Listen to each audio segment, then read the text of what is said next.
ರಾಮನಗರದ ಶಾಸಕರಾದಂಥ ಶ್ರೀಯುತ ಇಕ್ಬಾಲ್ ಹುಸೇನ್ ಅವರು ಜನಪ್ರಿಯ ಕಾರ್ಯಗಳನ್ನು ಮಾಡ್ತಾ ಇರೋದ್ರಲ್ಲಿ ಸಂದೇಹ ಇಲ್ಲ, ಮಾಡ್ತಿದ್ದಾರೆ, ಒಪ್ಕೊಳ್ಳೋಣ. ಆದರೆ ರಾಮನಗರ ನಗರಸಭೆಗೆ ಸಂಬಂಧಪಟ್ಟಂತೆ ಏನಾದರೂ ಕಾರ್ಯವೈಖರಿಗಳನ್ನು ಹಮ್ಕೋಬೇಕು ಅಥವಾ ಅಭಿವೃದ್ಧಿ ಕಾರ್ಯಗಳನ್ನು ಮಾಡಬೇಕು ಅಂದರೆ ರಾಮನಗರದ ಪ್ರಥಮ ಪ್ರಜೆ ಅಂತ ಅನ್ಸ್ಕೊಂಡವರು ನಗರಸಭೆ ಅಧ್ಯಕ್ಷರು. ಸೊ ಅವರ ಮತ್ತು ಅವರ ಒಂದು ಪದಾಧಿಕಾರಿ ಏನು ಸದಸ್ಯರು ಇರ್ತಾರೆ ಅವರೆಲ್ಲರ ಒಂದ್ಸತಿ ಪರಿಗಣನೆ ತೆಗೆದುಕೊಂಡು ಅವರ ಮುಖೇನ ಚರ್ಚೆ ಮಾಡಿ ರಾಮನಗರ ನಗರ ವ್ಯಾಪ್ತಿಯಲ್ಲಿ ಬರಬೇಕಾದಂಥ ಕಾರ್ಯವೈಖರಿಗಳು ಏನೇನು ಆಗಬೇಕು ಅನ್ನೋದನ್ನ ಚರ್ಚೆ ಮಾಡಿ ಇಂಥ ನೋಟಿಫಿಕೇಶನ್ ತಂದ್ರೆ ಇಂಥ ಸಂದೇಹಗಳಿಗೆ ಆಸ್ಪದ ಆಗಲ್ಲ. ಇವತ್ತು ಅವರು ಅದು ಮಾಡದೇ ಇರೋದೇ ಇವತ್ತು ಇಂಥ ಒಂದು ಆಸ್ಪದಕ್ಕೆ ಕಾರಣ ಆಗಿದೆ. ಹಾಗಾಗಿ ಈ ಕಾರ್ಯವನ್ನ ಅವರು ಮಾಡಿರೋದು ಯಾವ ಒಂದು ಉದ್ದೇಶ ಇಟ್ಕೊಂಡು ಮಾಡಿದಾರೆ ಗೊತ್ತಿಲ್ಲ.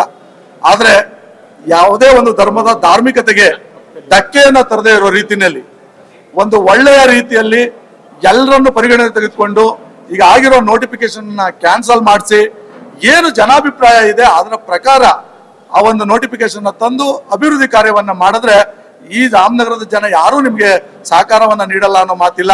ಹಾಗಾಗಿ ನೀವು ಅಂತ ಕಾರ್ಯವನ್ನ ಮಾಡಿದ್ರೆ ನಿಮ್ಗೆ ಒಳ್ಳೆ ಹೆಸರಿರುತ್ತೆ. ಇಲ್ಲ ಅಂದ್ರೆ ನಿಮ್ಮ ವಿರುದ್ಧ ಈಗೇನು ಸೂರ್ಯ ಅವ್ರು ಹೇಳಿದ್ರು ಮತ್ತೆ ಎಲ್ಲರೂ ಇವತ್ತೇನು ಇಲ್ಲಿ ನಿಮ್ಮ ಬಗ್ಗೆ ಮಾತಾಡ್ಲಿಕ್ಕೆ ಬಂದಿದ್ದಾರೆ ಅವರೆಲ್ಲರೂ ಮತ್ತೆ ನಿಮ್ಮ ವಿರುದ್ಧವಾಗಿ ನಿಂತ್ಕೊಳ್ಬೇಕಾಗತ್ತೆ. ಸೊ ಇದನ್ನ ಹೊರತುಪಡಿಸಿ ತಾವು ದಯವಿಟ್ಟು ಒಳ್ಳೆಯ ಜನಪರ ಕಾರ್ಯವನ್ನ ಮಾಡೋದು ಉತ್ತಮ ಅಂತ ಹೇಳ್ತಾ, ಒಂದು ದೇವಸ್ಥಾನ ಆಗ್ಬೋದು, ದರ್ಗಾ ಆಗ್ಬೋದು, ಇವತ್ತು ಉದಾಹರಣೆಗೆ ಮೊನ್ನೆ ತಾನೇ ಮಡಿವಾಳ ಮಾಚಿದೇವ್ರದ್ದು ಒಂದು ದೇವಸ್ಥಾನಕ್ಕೆ ತಾವೇ ಸಹಕಾರ ನೀಡಿದಿರಿ. ಇವತ್ತು ತಾವೇ ಆ ದೇವಸ್ಥಾನವನ್ನ ತೆಗೆದುಹಾಕೋದು ಅಂದ್ರೆ ಎಷ್ಟು ಮಟ್ಟದ ಅರ್ಥ ಅನ್ನೋದನ್ನ ನೀವು ಪರಿಗಣನೆ ತೆಗೆದುಕೊಂಡು ಎಲ್ಲಾ ಒಂದು ವರ್ಗವನ್ನ ಹಿಂದುಳಿದಿದ್ದಾರೆ, ಬಡವರಿದ್ದಾರೆ, ಬಲ್ಲಿದ್ರಿದ್ದಾರೆ, ಅವರೆಲ್ಲ ಅಲ್ಲಿ ಬದುಕ್ತಿದ್ದಾರೆ, ಅವ್ರ ಜೀವನವನ್ನ ಸಾಗಿಸ್ತಿದ್ದಾರೆ.